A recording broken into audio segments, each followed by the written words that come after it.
Dans la ville de Goma, le développement de ChatGPT, une intelligence artificielle révolutionnaire, suscite des opinions divergentes au sein de la communauté éducative locale.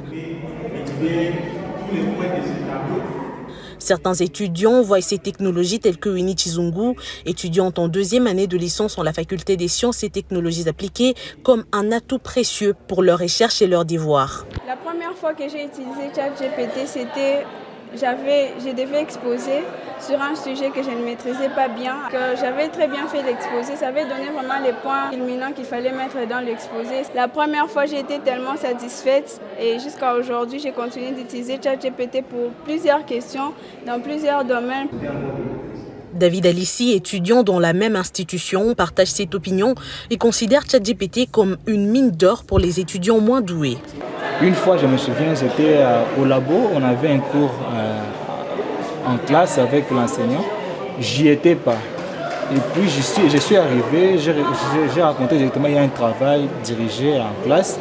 Alors, je ne savais pas la question, je ne savais pas comment y répondre, mais heureusement, j'avais mon ordinateur, j'avais ma connexion. J'ai répondu, dans moins de 5 minutes, j'ai fini. D'ailleurs, j'étais laissé la réussir. J'ai dit waouh, j'ai apprécié. J'ai dit que l'intelligence artificielle, c'est vraiment un remède aux gens qui ne sont pas vraiment accros aux études. À Goma, un développeur web du nom de David Kato a créé une solution d'intelligence artificielle par chat sur WhatsApp qu'il a nommée Sotia.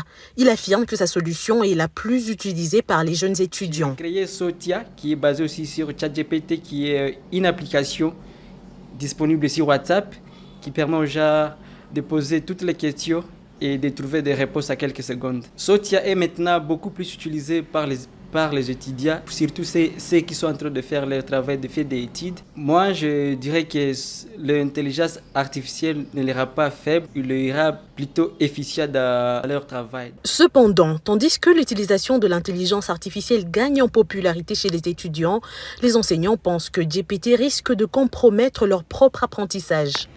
En tant qu'enseignant, lorsque on corrige, à partir de la correction, on arrive à détecter si il est bon ou qui n'est pas bon, il se débrouille. Déjà, on connaît, pour une bonne partie, on connaît déjà leur niveau. Et quand l'étudiant vient te propose un algorithme, tu vois que l'algorithme fonctionne et la façon dont il a écrit. Même des fois, même moi comme enseignant, je ne peux pas écrire l'algorithme de la même façon. Et là, je comprends carrément que ce n'est pas lui. À Goma, ChatGPT est à la fois un allié et un défi pour la jeunesse éducative.